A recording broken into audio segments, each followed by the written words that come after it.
6 और 7 मई की दरमियानी शब क्या हुआ? भारतीय तैयारों की इत्तलात पाकिस्तान तक कैसे पहुंची? इसमें चीन ने क्या किरदार अदा किया? ऐसी बहुत सी मालूमात सामने आ चुकी हैं जो इस वक्त आमिर रज़ा के पास मौजूद हैं। आमिर भाई से जानते हैं। आमिर भाई, चीन ने पाकिस्तान और भारत के दरमियान जारी कशीदगी में पाकिस्तान की मदद कैसे की? अच्छा, पहली बात तो ये है कि आप बात कर रहे हैं 6 और 7 की दरमियानी शब जब ऑपरेशन संदूर लेकर आए, और पहली मरतबा था कि लड़की वाले ख़ुद संदूर लेकर आए और हमने वो संदूर उनको लगा दिया। लेकिन इसमें कुछ गवाहान मौजूद हैं, जैसे शादी ब्याह में होते हैं, सिर्फ दूल्हा दुल्हन नहीं होते, गवाहान भी मौजूद होते हैं। तो इसमें एक गवाह बड़ा अहम था और वो गवाह था चाइना। अब बहुत सारे लोग ये सवाल करते हैं कि कैसे इंडिया के इतने जहाज़ जिनकी तादाद जो है हमारे प्राइम मिनिस्टर 80 बता रहे हैं, लेकिन हमारे ज़राए उसको 75 के करीब, यानी एक जैसी तादाद है तकरीबन थे। अच्छा, इनकी इतला कैसे हुई?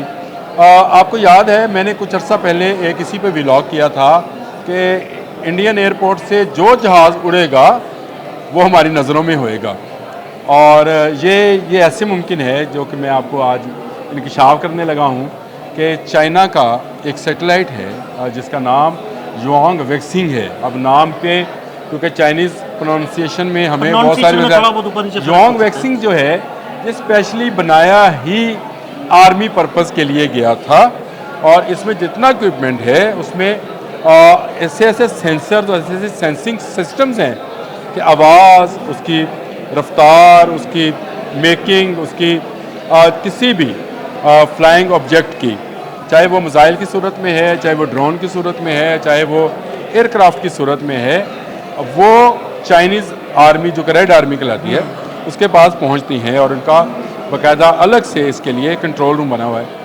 इसके मतलब यूरोपियन दुनिया में बहुत सारे खदशात पाए जाते हैं। यूरोप का तो ये भी कहना है, यूरोपियन लोगों का और अमेरिकन का, कि ये सेटेलाइट सिर्फ इस खित्ते के लिए नहीं है, ये पूरी दुनिया की मालूमात गैदर करता है और डेटाबेस में जमा करता चला जाता है। तो इसलिए जहाँ पर जो चीज़ उड़ेगी, आपको याद है कल शाम में जब हमारे DGISPR बता रहे थे, उन्होंने कहा था कि जो भारतीय फ़ज़ा से चीज़ उड़ेगी हमारी नज़रों में होगी। बिल्कुल। तो वह सेटेलाइट जो इस वक्त इस खित्ते पर नज़र रखे हुए है वो चीन का है, और ये घेरे में कैसे आ गए? 70-80 जहाज़ों के मुकाबले में हमारे सिर्फ 30 शाहीन थे। 25, वैसे तो 2 ही काफ़ी थे। बिल्कुल, वैसे तो 2 ही काफ़ी थे इनके लिए, क्योंकि भागते हुए चोरों को मारना बड़ा आसान काम होता है। चोरी से ये आए थे, लेकिन इन्हें पकड़ रखा था हमने पहले से उस इंफॉर्मेशन पर जो हमें हमारा दोस्त मुल्क मुसलसल दे रहा था और आज तक दे रहा है। तो ये लोगों के लिए परेशान होने की ज़्यादा बात नहीं है। चीन हमारे साथ है, और चीन ने अब जिस तरह से लद्दाख के ऊपर अपना दावा भी कर दिया है, यानी जो इसके पास एरिया था, जो भारत के पास एरिया है, उसको भी चीन ने कहा है लो जी, साडा है। अब तिब्बत भी गया।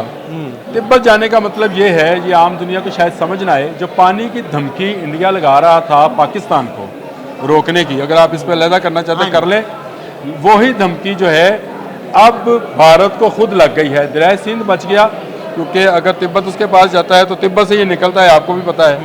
और लद्दाख गया तो उसका समझे ब्रह्मपुत्र जो है तो सबसे बड़ा दरिया है, जहाँ पर वो गया। खुद इंडिया एक एक बूंद को तरसेगा, लेकिन आज भी भारत से कोई मक्खी उड़ेगी तो वो चाइना के सैटेलाइट के ज़रिए पाकिस्तान की नज़र में होगी।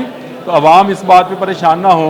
मैंने कल भी बताया था कि ड्रोन्स को हमने खुद आने दिया, क्योंकि हम इंटरसेप्टर्स जो मिसाइल्स हैं उनका इस्तेमाल नहीं करना चाहते थे, इसलिए हम उन्हें आने देते हैं। यहाँ आते तो तबाह करके नीचे फेंक लेते हैं। अब तो दाद जो है उसकी मेरा ख्याल 80 से ज़्यादा हो गई है जो ड्रोन्स हमने फेंक लिए। तो ये बहुत है कि चाइना का जो सैटेलाइट है युआंग वेक्सिंग, इसकी वजह से हम सब महफूज भी हैं और हमारा दोस्त मुल्क हमारी पूरी मदद कर रहा है। आपने पूछा था, मैंने कहा बताओ। बहुत शुक्रिया आमिर भाई। जी नाजरीन, चाइना पाकिस्तान के बिल्कुल साथ खड़ा है और हर किस्म की मालूमात पाकिस्तान तक पहुंचा रहा है।